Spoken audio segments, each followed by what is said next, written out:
श्री राम जय जय राम। श्री राम जय जय राम। श्री राम जय जय राम।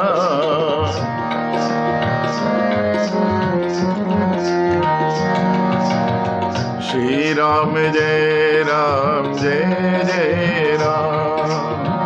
श्री राम जय जय राम।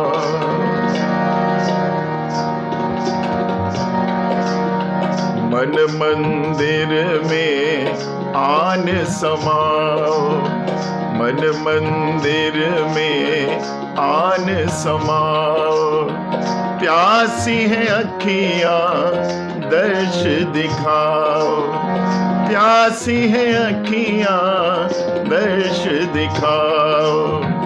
मुझको भक्ति का रंग लगा दो। मुझको भक्ति का रंग लगा दो। श्री राम जय जय राम।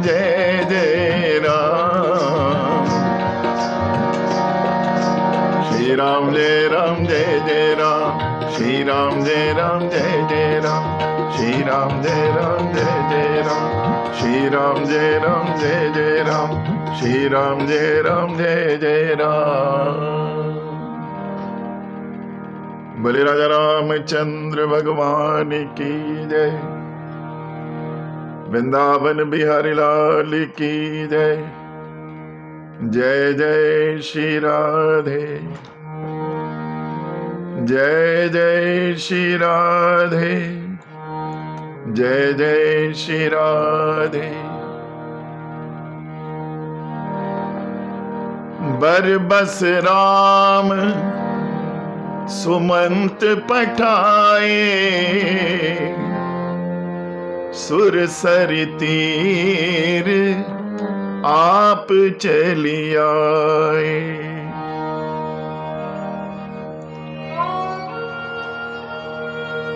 भगवान राम अयोध्या छोड़कर वन की ओर गमन कर रहे हैं।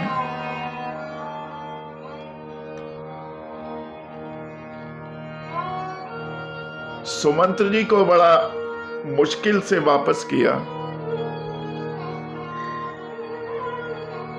क्योंकि महाराज दशरथ ने सुमंत्र को समझाकर भेजा था कि किसी प्रकार राम लक्ष्मण सीता को समझा बुझाकर 2-3 दिन घुमाकर वापस अयोध्या ले आना। लेकिन भगवान राम का ध्येय कुछ और ही है। वो अयोध्या वापस नहीं गए। सुमंत्र जी को बड़ी मुश्किल से वापस किया। सुमंत्र जी जब वापस जा रहे हैं तो उनकी दशा तो खराब है ही है, साथ में जो रथ के घोड़े हैं वो भी मुड़ मुड़ कर देखते हैं भगवान राम की ओर। वो भी भगवान से इतना प्रेम करते हैं। उधर समुद्र अयोध्या गए, इधर भगवान गंगा के किनारे शंगवेरपुर में आ गए।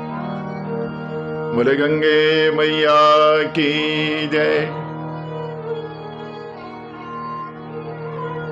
भगवान को गंगा पार करना है।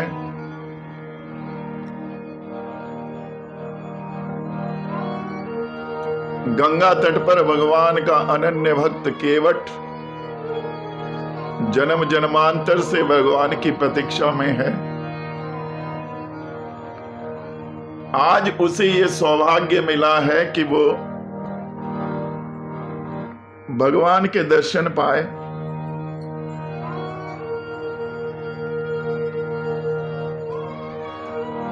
भगवान उससे बड़े भाव से नाव मंगाते हैं। मांगी नाव ना केवट आना, कहीं तुम्हार मरम में जाना।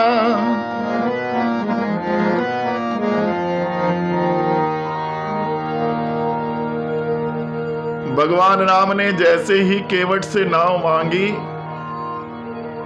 केवट में नाव बैठा बैठा हाथ हिलाता है, कहता है मैं नाव नहीं लाऊंगा। क्यों नहीं लाएगा? क्योंकि मैं आपके मर्म को जानता हूं। एक छोटा सा मल्लाह अब कहता है मैं आपके मर्म को जानता हूं। वास्तव में केवट कोई साधारण व्यक्ति नहीं है।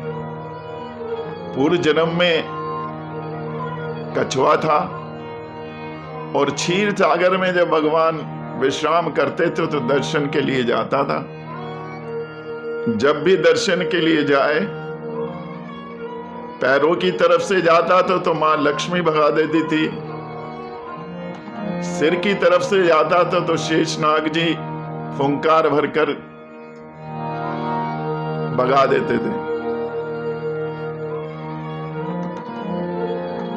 भक्ति भाव केवट में कूट कूट कर भरा है। भगवान राम के बार बार कहने पर भी केवट नाव नहीं लाता। कहता मैं आपके मर्म को जानता हूं। वास्तव में जिस मर्म को केवट जानता है वो मर्म है कि भगवान नर नहीं है, नारायण है, स्वयं अवतार लेकर नर लीला कर रहे हैं। और वो इस मर्म को भी जानता है कि इनके पैरों में चरण रज है, जिसके छूने से पत्थर की शिला नारी बन गई।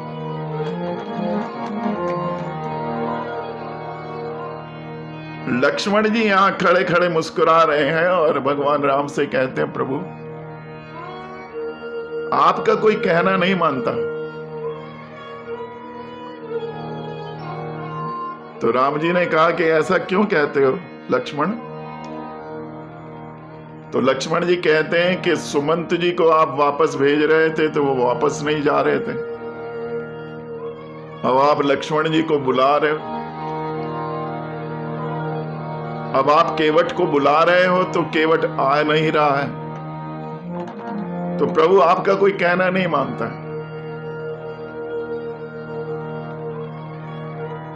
राम जी मुस्कुराकर बोले लक्ष्मण, जिस व्यापारी की सुबह की बोनी खराब हो जाए उसका पूरा दिन खराब जाता है। क्या मतलब? मतलब ये कि वनवास पिताश्री ने मुझे दिया था कि तुम्हें दिया था? तो कहा प्रभु आपको दिया था। कि जब मुझे दिया था तो मैंने तुम्हें और सीता को आने के लिए मना किया? हाँ प्रभु किया। तो तुमने कहा माना? लक्ष्मण जी चुप हो गए। मां सीता खड़ी खड़ी मुस्कुरा रही। राम जी कहते हैं कि घर से निकलते ही बोनी खराब हो गई थी। मुझे पता है आगे भी यही होने वाला है, आगे भी इनकार होने वाला है।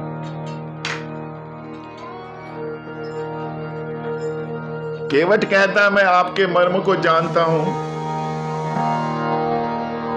छुवत शिला भई नारी सुहाई, पाहन तेना काट कठिनाई।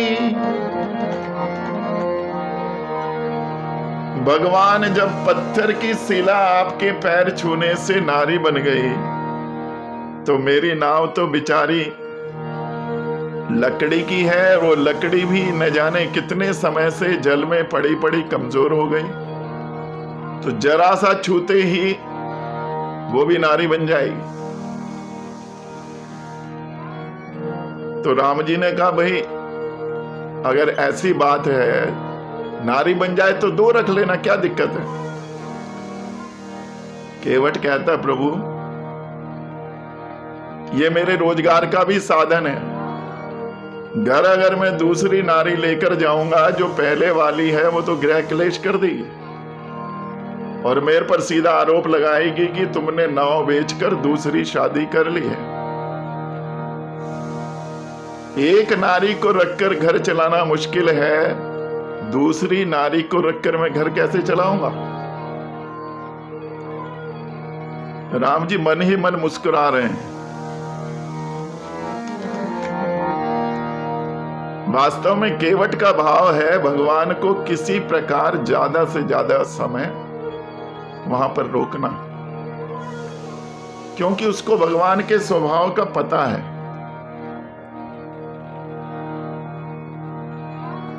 भगवान अयोध्या में जन्म लिया, ज्यादा दिन नहीं रुके, विश्वामित्र जी के साथ चल दिए। उधर से उधर जनकपुर विवाह किया, वहां ज्यादा दिन नहीं रुके, अयोध्या चले गए और फिर वहां ज्यादा दिन नहीं रुके, वनवास के लिए निकल लिए। केवट जानता है कि यहां भी ज्यादा देर रुकने वाले नहीं हैं, तो बार बार नए नए बहाने करता है। तो भगवान राम ने कहा भाई कोई ना कोई उपाय तो होगा, गंगा पार तो हमें जाना है, जैसे भी करो हमें गंगा पार करो। केवट कहता है प्रभु यदि गंगा पार जाना है तो आपको स्वयं मुझे प्रपोजल रखना पड़ेगा। कैसा प्रपोजल भाई? जो प्रभु पार अवस गा चाहूं, मोहि पद पदम पखारन कहूं।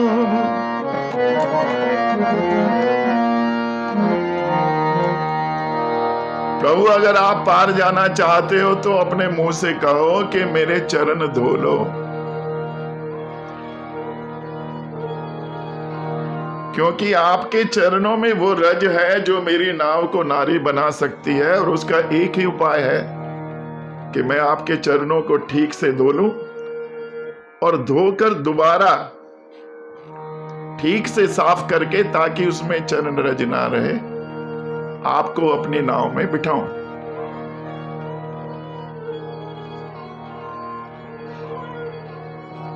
राम जी खड़े खड़े सोच रहे हैं, लक्ष्मण जी गुस्सा कर रहे हैं, मां सीता दोनों को देख रही।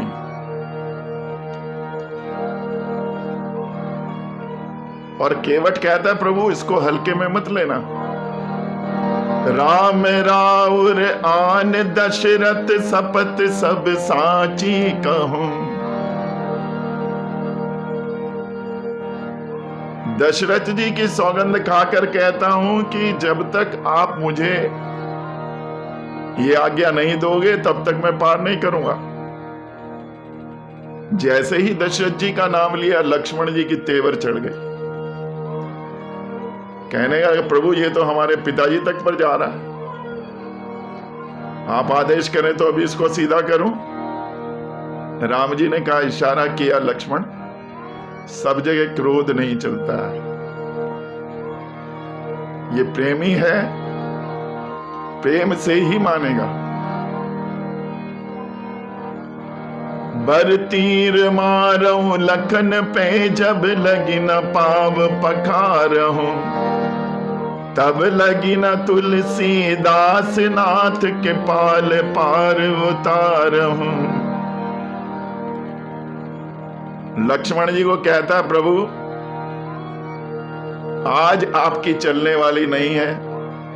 क्षीर छागर में तो आप मुझे भगा देते थे, फुंकार भर के मैं डर जाता था, चला जाता था, लेकिन आज मैं आपसे भी नहीं डरने वाला। केवट ने असल में आकलन कर लिया कि आज मरने में भी घाटे का सौदा नहीं है। क्यों? यदि आज मैं मर भी जाता हूं तो भगवान के सामने मरूंगा। लक्ष्मण जी अगर तीर चलाएंगे तो भगवान राम सामने खड़े होंगे।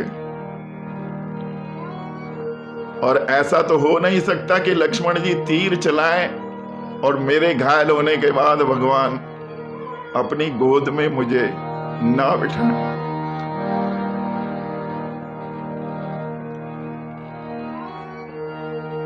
तो केवट कहता है कि भगवान के हाथों में मरूंगा, बैकुंठ मिलेगा।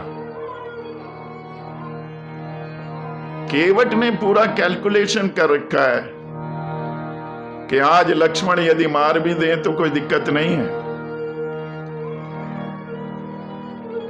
केवट भगवान के चरणामृत को पाना चाहता है। तो विचार करें कि क्या केवट को चरणामृत की कमी है? केवट 24 घंटे गंगा जी में ही रहता है,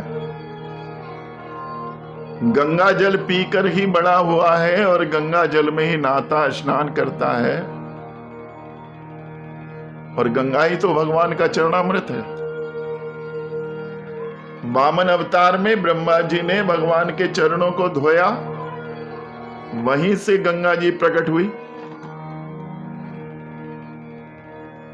लेकिन केवट बड़ा चतुर है, कहता है जो आज चरणामृत मिलेगा वो बड़ा विशेष होगा। कैसे विशेष होगा? वामन अवतार में जो चरणामृत मिला, ब्रह्मा जी ने एक चरण और एक चरण के भी एक नख को धोया, और ये उसी का पायोदक है। और आज तो मैं दोनों चरणों को धोऊंगा। उस समय चरणामृत सृष्टि के सर्वश्रेष्ठ पुरुष यानी ब्रह्मा जी ने प्राप्त किया था, और आज जो चरणामृत मिलेगा सृष्टि के निकृष्ट व्यक्ति को मिलेगा, यानी केवट को मिलेगा। केवट अपने को निकृष्ट मानता है। उस समय भगवान अकेले थे, और आज तो भगवान विद फैमिली आए। दर्शन करूंगा, सीता राम के दर्शन करूंगा। और सीता राम कौन है? गिरारत जल बीच सम कहियत भिन्न न भिन्न, बंदौ सीता राम पद जिन्हि परम प्रिय खिन्न। सीता राम जी के चरणों का बंदन करूंगा। एक बात और है, लक्ष्मण जी जीवाचार्य हैं,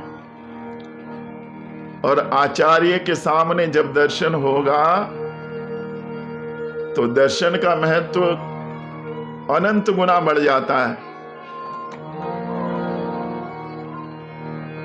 भगवान ने कहा केवट हमें देर हो रही है, जो तुम करना चाहते करो, चरण धोना चाहते धो लो, लेकिन विलंब ना करो, क्योंकि रात होने वाली है, शाम ढलने वाली है।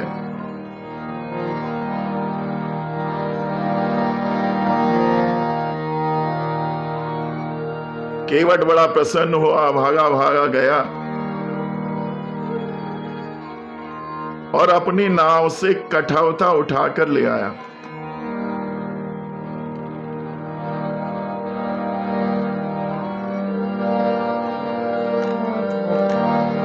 केवट राम रजाय सुपावा, पानी कठौता भर ले आवा।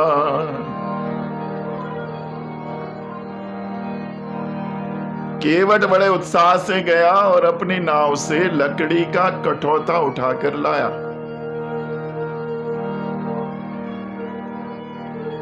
तो टीकाकार इस पर भी टिप्पणी करते हैं। कुछ लोग कहते हैं कि कठौता शुद्ध होता है, लकड़ी का होता है। जो बोनचाने के बर्तनों में हम लोग भोजन करते हैं वो दूषित हैं।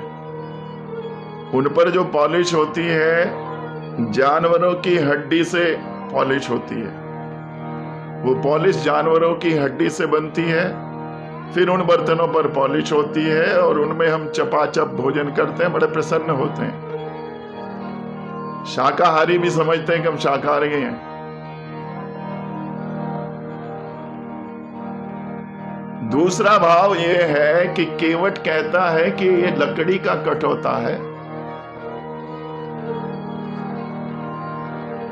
अगर भगवान के छूने से इसमें कोई परिवर्तन भी आया तो ये कठौता है, कठौती नहीं है।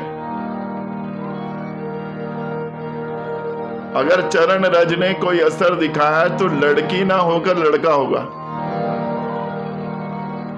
आज भी समाज में ये भाव रहता है कि घर में यदि संतान आनी है तो लड़के को प्रेफरेंस दिया जाता है, जबकि लड़का लड़की दोनों में कोई फर्क नहीं है। एक संत ने लिखा है, हाड़ मांस की पेटी, कोई बना बेटा कोई बनी बेटी। तो बेटा बेटी में कोई फर्क तो है नहीं। लेकिन केवट बड़ा चतुर है, कहता है कि अगर इसमें परिवर्तन भी आया तो लड़का होगा। दूसरी बात यह है कि जो बड़े भाव की बात है, लकड़ी की विशेषता होती है कि वो कुछ पानी अपने अंदर समाहित कर लेती है। केवट का भाव है कि मैं जब चरण धोकर इसमें जल रखूंगा तो भगवान के चरण रज कुछ ना कुछ जल में मिलकर कठौते में मिल जाएंगे, लकड़ी उसको समाहित कर लेगी और मेरा जब भी मन करेगा, जिस दिन मैं चाहूंगा, भगवान का सिमरन करके दोबारा चरणोदक ले लूंगा। बड़ा ही सियाना भक्त है केवट।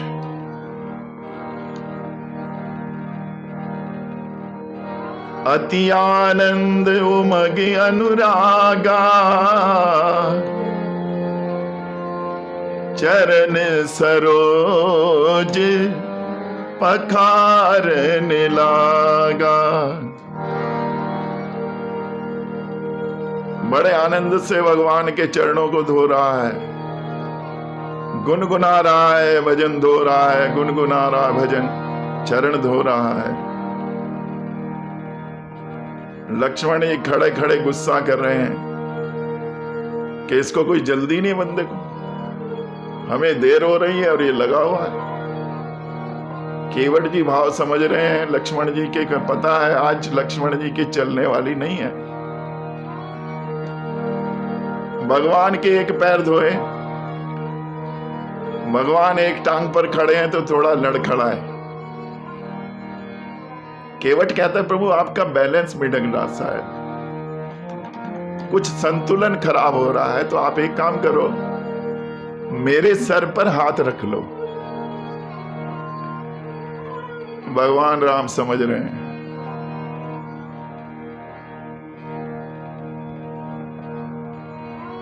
हाथों में चरण, सिर पर भगवान राम के हाथ रखवाना चाहता है। कितना बड़भागी भक्त है केवट। भगवान के चरणों को धोया,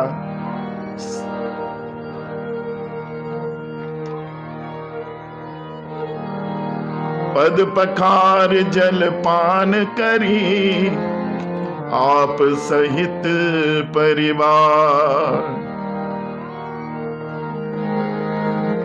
पितृ पार करी प्रभु ही पुनि, मुदित गयऊ ले पार। चरणों को पखारा, पूरे परिवार को लेकर आया, सभी को चरणोदक दिया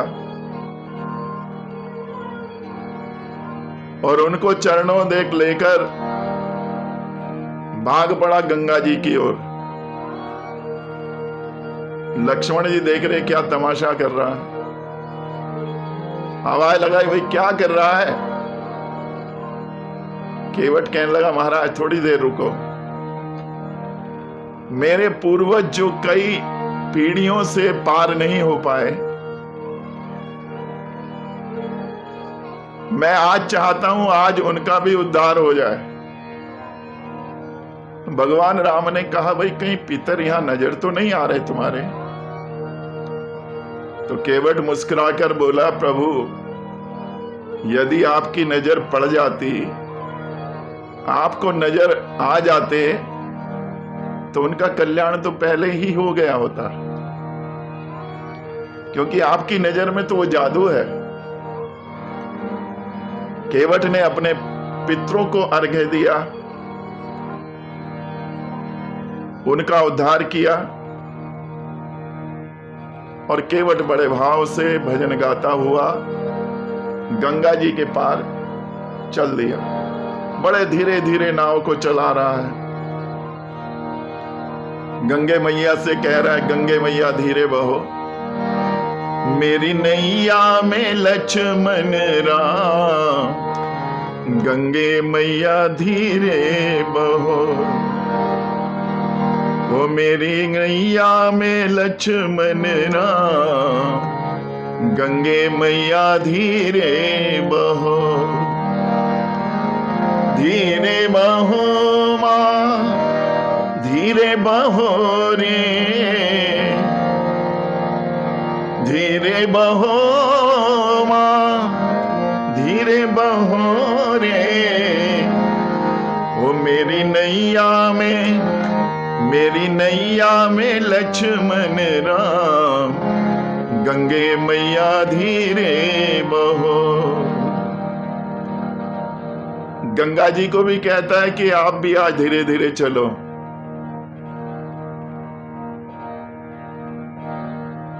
जो सानिध्य आज मिला है, जो अवसर आज मिला है जीवन में, दोबारा आए ना आए, जितना देर हो सके हमें प्रभु का सानिध्य मिल जाए, भाव ये है। गंगा पार ले गया, गंगा पार ले जाकर प्रभु को उतारा।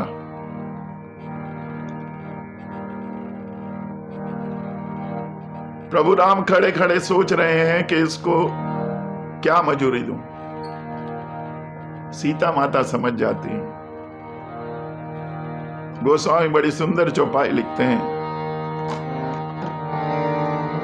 पिए ही की सिए जान निहारी,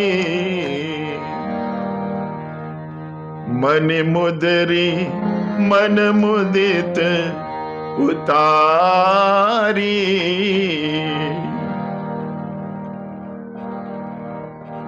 सीता जी अपने पतिदेव के हृदय की बात समझ जाते हैं, और जो एकमात्र मुर्दिका उनके पास है, राम जी को उतार कर दे देंगे। इशारा करती हैं केवट को, मजूरी में आप दे दीजिए। भगवान राम केवट को देना चाहते हैं, लेकिन केवट इनकार कर देता है।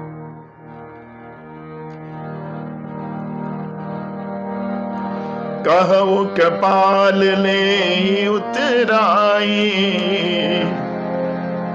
केवट चरण गहे अकुलाई।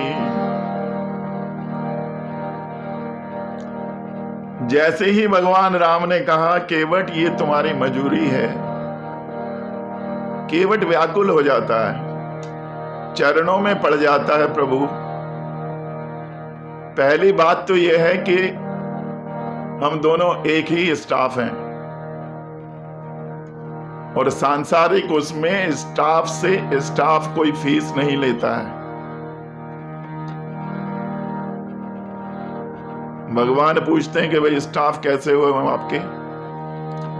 केवट कहता है आप बैकुंठ के तारनहार हैं, और मैं यहाँ गंगा जी पार करता हूं, आप बैकुंठ से पार करते हैं, भव सागर से पार करते हैं।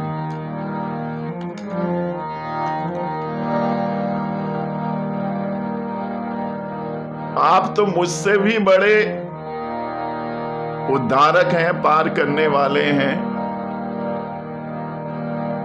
इस भवसागर को पार कराकर बैकुंठ धाम में पहुंचा देते हैं।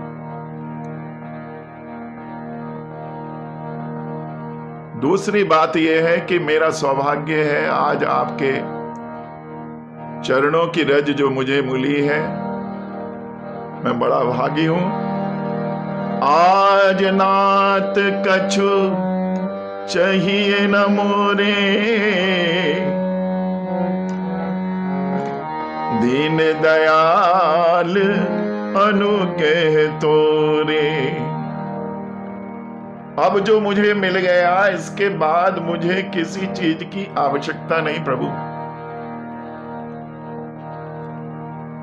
और यदि वास्तव में आप देना ही चाहते हो तो एक काम कीजिएगा, जब आप वनवास के बाद वापस अयोध्या जाएंगे तो उस समय जो भी आप मुझे देंगे मैं सिरोधार्य करूंगा। फिरत बार मोहि जो कछु देवा, सो प्रसाद में सिर धर लेवा। वापसी में आप जो भी मुझे देंगे मैं स्वीकार करूंगा। केवट बड़ा चतुर चालाक भक्त है, आज तो आनंद लूट ही रहा है और वापसी का पक्का कर रहा है। भगवान से वायदा ले रहा है कि वापसी में भी होकर जाना और मेरी नाव में ही पार होना। भगवान राम भी केवट से बड़ा प्रेम करते हैं। भगवान राम का जब राज तिलक हुआ तो बड़े विशिष्ट लोगों को बुलाया गया। निषाद राज भी आए तो निषाद राज को भगवान राम ने बार बार पूछा, क्या मेरा मित्र केवट आया है? लेकिन केवट वहां कहीं दिखाई नहीं दे रहा था। तो भगवान राम ने जाते हुए एक विशेष उपहार निषाद राज जी के हाथ केवट के लिए भेजा।